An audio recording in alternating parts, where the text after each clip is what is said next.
नमस्कार। आज का विषय है रेडियो नाटक कैसे बनता है, अर्थात रेडियो नाटक कैसे लिखा जाता है, नाटक और रेडियो नाटक में क्या अंतर है, इसी तरह से इनमें क्या क्या समानताएं हैं। तो सबसे पहले देखते हैं नाटक। साहित्य की वह विधा जिसे पढ़ने सुनने के साथ साथ देखा व अभिनय किया जाता है उसे नाटक कहते हैं। जैसे हिंदी की अनेक विधाएं हैं, कहानी, निबंध इत्यादि, उनको हम जब पढ़ते सुनते हैं, लेकिन जो नाटक है पढ़ने सुनने के साथ साथ इसे देखा जाता है, इस मंच पर इसका अभिनय किया जाता है, मतलब इसे मंच पर खेला जाता है, इसको नाटक कहते हैं। मंच पर देख सकने के कारण इसे दृश्य काव्य कहा जाता है। दृश्य काव्य मतलब जिस काव्य को हम देख सकते हैं। अब है रेडियो नाटक। रेडियो नाटक रेडियो पर प्रस्तुत किया जाता है।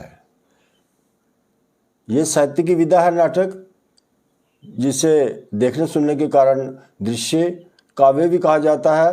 और रेडियो नाटक जो है ये रेडियो पर प्रस्तुत किया जाता है। आज से कुछ दशक पहले जब टीवी, सिनेमा, कंप्यूटर आदि नहीं थे, रेडियो ही मनोरंजन, समाचार, ज्ञान आदि का मुख्य साधन था। उसी समय रेडियो नाटक का भी आरंभ हुआ।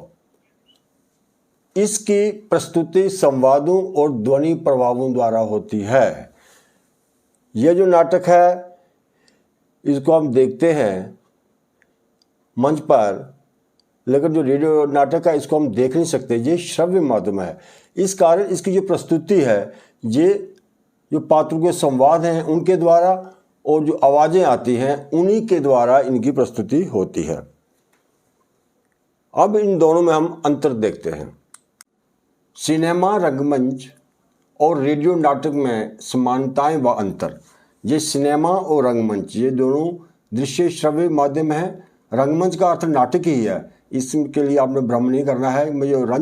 जो मंच पर जिसका मंचन किया जाता है, खेला जाता है, वो नाटक के लिए ही ये रंगमंच लिखा है। और रेडियो नाटक ये श्रव्य माध्यम है, इनको हम देख सुन सकते हैं, सिनेमा और रंगमंच को। और रेडियो नाटक जो है इसको हम केवल सुन सकते हैं। अब समानता दोनों में है कि दोनों में पात्र, संवाद, कहानी आदि होते हैं। मतलब दोनों में पात्र भी होते हैं, संवाद होते हैं, कहानी भी होते हैं। लेकिन इनका में जो अंतर है वो देखते हैं अब कि नाटक में दृश्य, मंच, सज्जा, वेशभूषा होती है। जब नाटक खेला जाता है तो उसमें दृश्य जो होते हैं वो हमारे सामने होते हैं और मंच को सजाया जाता है और जो पात्रों की वेशभूषा आदि होती है।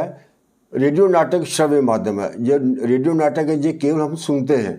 इसमें ध्वनि प्रभाव होते हैं, मतलब आवाज़ों के माध्यम इसकी प्रस्तुति होती है। ध्वनियों के प्रभाव इसमें हमें सुनने से हमें पता चलता है नाटक का।